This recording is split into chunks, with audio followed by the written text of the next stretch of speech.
विजय और रुचि की शादी काफी धूमधाम से होती है, लेकिन रुचि का एक सपना होता है कि वो बड़े होकर आगे चलकर एसडीएम बने। वहीं जो उसके परिवार वाले होते हैं वो भी इस सपने से सहमत होते हैं, लेकिन वो कहते हैं कि सही समय पर शादी कर देंगे, उसके बाद तो वहां जाकर ससुराल में अपनी पढ़ाई कर लेने जाके। रुचि भी सहमत हो जाती है इस बात से। और जो विजय होता है वो एक बहुत बड़े परिवार से होता है, अच्छा खासा उसका बिजनेस होता है, काफी पैसे वाला होता है। तो रुचि भी सोचती है कि हाँ, वो पढ़ा लिखा देगा। और फिर शादी के पहले जब दोनों एक दूसरे से मिलते हैं तो रुचि इस विषय में उससे बातचीत करती है। तो उस जगह पे विजय भी कह देता है, हाँ ठीक है, हमें कोई दिक्कत नहीं, तुम आराम से पढ़ लिख सकती हो। तो ये सारी चीजें होती हैं। उसके बाद जो रुचि के परिवार वाले होते हैं वो भी इस चीज का दबाव बनाते हैं कि हमारी बेटी शादी के बाद पढ़ाई करेगी, वो आगे चल के क्योंकि एसडीएम बनना चाहती है। तो जो विजय के परिवार वाले होते हैं वो भी इस चीज़ पे सहमति जता देते हैं। अगर हम बात करें विजय के परिवार वालों की, तो उसके परिवार में उसकी एक छोटी बहन थी और उसकी माँ थी। उसके पिता की मृत्यु हो चुकी हुई थी और सारा बिजनेस जो है वो विजय ही संभाल रहा था। तो घर का मुखिया एक तरह से देखा जाए तो विजय ही था। तो जब वो हाँ कर देते हैं तो उसके परिवार वाले और रुचि भी इस चीज़ से निश्चिंत हो जाते हैं कि शादी के बाद तो उसे पढ़ाई लिखाई का मौका मिलेगा ही। फिर लगभग 6 महीने बाद उन दोनों की शादी होती है और रुचि हंसी खुशी अपने ससुराल जाती है। वहां पे दोनों रहते हैं और रुचि की शादी कानपुर से हुई थी।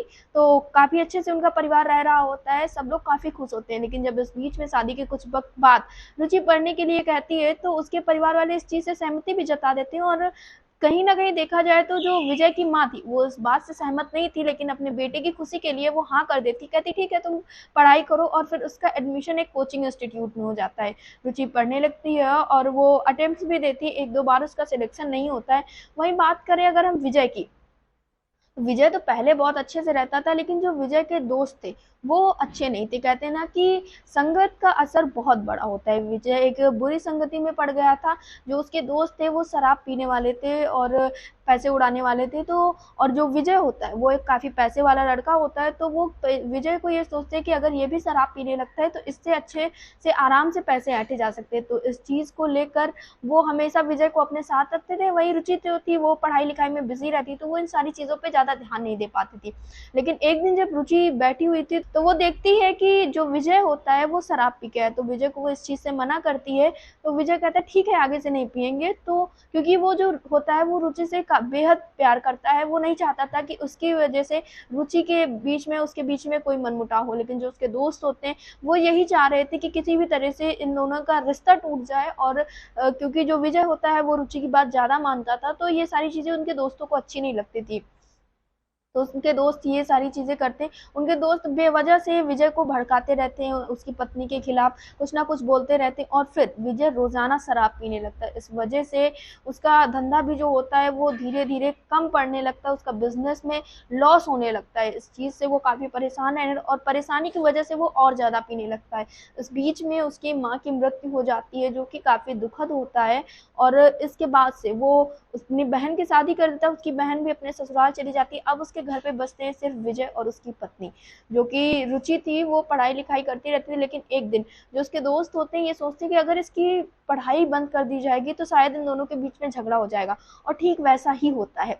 जो विजय के दोस्त होते हैं वो विजय को उसकी पढ़ाई लिखाई के खिलाफ भड़काते हैं और इस चीज से जो रुचि होती है वो काफी ज्यादा गुस्सा हो जाती है। और विजय इस वक्त पे उसके ऊपर हाथ भी उठा देता है और मारता पीटता है। तो इस चीज से उसे बहुत बुरा लगता है और वो घर से चली जाती है। लेकिन जब वो घर से जाती है तो अपने मायके जाती है, उसके मायके वाले भी कहते हैं नहीं, तुम अपने पति के साथ ही रहो, जाके तुम्हारी शादी हो चुकी है। तो वो अपने पति के पास लौट के नहीं जाती है, बल्कि वो कुछ पैसे लेके आई थी, वो जाके एक जगह पे किराए पे रहने लगती है और वहीं पे कोचिंग पढ़ाने लगती है, जिससे उसका गुजारा हो रहा था, साथ में वो पढ़ाई भी करती है। इधर विजय की हालत बस से बदतर होती चली जाती, क्योंकि उसके दोस्त तो यही चाहते थे कि दोनों पति पत्नी अपना अलग हो जाएं और फिर वो आराम से उनके पैसों को उड़ा सके। और विजय अपना बिजनेस पूरी तरह से खो देता है, यहाँ तक कि जो उसकी जमीन जायदाद थी वो भी लोग हथिया लेते, क्योंकि वो कर्जे में डूब गया होता है। तो जिससे जिससे भी वो कर्जा लेता है वो लोग उसके बदले में उसकी जमीन को, उसके प्रॉपर्टी को ले लेते हैं। तो विजय इस चीज से काफी ज्यादा परेशान होता है। वहीं जो रुचि होती है उसका सिलेक्शन हो जाता है, वो एसडीएम के पद पर तैनात हो जाती है। स्टार्टिंग में तो उसकी पोस्टिंग मुजफ्फरपुर होती है, उसके बाद उसका ट्रांसफर होकर कानपुर आ जाता है।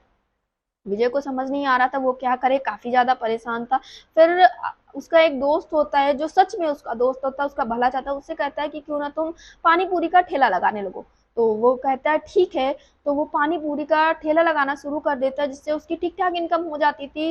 इतना हो जाता था कि वो 2 वक़्त की रोटी खा सकता था और रहने के लिए किराए के मकान में रहने लगता है। ये सारी चीज़ें होती हैं। फिर एक दिन जो रुचि होती है, वो तहसील से निकल रही होती है, तो उसका पानी पूरी खाने का मन करता है। तो इस वजह से जो रुचि होती है वो पानी पूरी खाने जाती है, तो वहाँ जब देखती है तो दोनों मास्क लगाए होते हैं। तो पहली नज़र में तो दोनों नहीं पहचान पाते हैं, लेकिन थोड़ा-सा शक होता है रुचि को, कहीं ये उसका पति विजय ही तो नहीं। तो वो जब उससे मास्क उतारने के लिए कहती है, तो वो देखती है कि वो उसका पति विजय ही होता है। ये सारी चीज़ देखकर वो काफ़ी ज़्यादा हैरान हो जाती है। वो समझ नहीं पाती कि जो एक इतना बड़ा इंसान था, जिसके पास इतना पैसा-रुपया था, जिसके पास इतना रुतबा था, वो इस हालात में यहाँ पे खड़ा हुआ है। ये सारी चीज़ें देखकर उसे काफ़ी ज़्यादा बुरा लगता है। फिर वो विजय को किनारे बुला के उससे सारी चीज़ें पूछती है, तो वो बताता है कि कैसे उसके दोस्तों ने उसके सारे पैसे को हड़प लिया है, उसकी ज़मीन जायदाद को ले लिया है, वो भी इल्लीगल तरीके से। तो वो उससे पूछता है कि तुम यहाँ कैसे? तो वो बताती है कि वो इस समय यहीं पे तहसील में ही एसडीएम के पद पर तैनात है। तो वो उससे कहता है कि अगर तुम मेरी मदद कर दोगी तो मेरे लिए बहुत अच्छा होगा। फिलहाल जो रुचि होती है वो सोचती है उसके बारे में और वो कहती है ठीक है, तुम परेशान मत हो, हम तुम्हारी पूरी ज़मीन जायदाद तुमको लौटाएँगे, तुम मुझे पूरी बात बताओ। फिर दोनों प्लान करते हैं कि शाम को मिलते हैं, फिर पूरी बात बताते हैं। फिर जो वो होती है, रुचि होती है, वो अपने ऑफ़िस से निकलती है, वहीं वो भी अपना ठेला बंद करके दोनों एक रेस्टोरेंट में मिलते हैं। वो पूरी बात बताता है रुचि को कि कैसे-कैसे उसके साथ घटनाएँ हुई, उसके साथ उसके दोस्तों ने घपला किया और उसके सारे पैसों को ले लिया और फिर उसके बाद जो कर्ज़ था, कर्ज़ वालों ने भी उसकी ज़मीन जायदाद को इल्लीगल तरीके से हथिया लिया है। तो ये सारी चीज़ें वो जानती है और रुचि जो एसडीएम थी उसे सारी चीज़ें पता थी, उसे सारी रूल्स पता थी, सारी पॉलिसीज़ पता थी। तो वो कहती है ठीक है, तुम परेशान ना हो, हम तुम्हें तुम्हारी ज़मीन जायदाद दिला देंगे, इसमें कोई बड़ी बात नहीं है। उसके बाद वो उसको बहुत धन्यवाद बोलता है, कहता है थैंक यू और उसके बाद वो उससे फिर से माफ़ी माँगता है, कहता है कि मुझे अपनी गलती का एहसास है, तुम देख सकती हो किस तरीके से मैं मेहनत मज़दूरी करके अपना गुज़ारा कर रहा हूँ, अब मैं सुधर चुका हूँ, प्लीज़ तुम मेरे पास लौट आओ। पहले तो ज्योति मना करती है, लेकिन जब लगभग ज़मीन जायदाद के चक्कर में वो दोनों एक-दूसरे से थोड़े-थोड़े वक़्त के लिए मिलते रहते हैं। इस बीच में जो रुचि होती है, उसका भी मन पिघल जाता है, वो भी कहती है ठीक है चलो, हम अब तुम्हारे साथ रहने के लिए तैयार हैं और उसके बाद रुचि उसको फिर से एक कपड़ों का बिज़नेस करवाती है, उसके लिए एक दुकान खुलवा देती है, जहाँ पे विजय अच्छे से काम कर रहा होता है, लेकिन इस वक़्त तक दोनों ने दोबारा शादी नहीं की हुई थी। तो जब वो अपना बिज़नेस कर रहा होता है, तो वो देखती है कि वो अच्छे से काम कर रहा है, मेहनत कर रहा है, वो काफ़ी सुधर चुका है। तो इसके बाद रुचि जो होती है वो भी कहती है ठीक है, फिर उसके बाद दोनों जाते हैं, क्योंकि उनका तलाक उस वक़्त हो चुका था जब वो घर से आई थी, उसके बाद दोनों का तलाक भी हो गया था। तो फिर दोनों दोबारा से शादी करते हैं और उसके बाद रुचि जो होती है वो अपने एसडीएम पद को सँभालती है काफ़ी अच्छी तरीके से, वहीं जो विजय होता है वो अपना बिज़नेस सँभालता है और वो अपने बिज़नेस को काफ़ी ज़्यादा ऊँचाइयों तक ले जाता है, जिसके बाद वो सिर्फ़ एक दुकान से अपनी पूरी इंडस्ट्री बना लेता है। इस तरह से रुचि और विजय दोबारा से एक साथ आ जाते हैं और विजय को अपनी गलतियों का एहसास हो जाता है कि किस तरह से एक बुरी संगत के असर की वजह से उसने अपना हँसता-खेलता जीवन बर्बाद कर दिया था।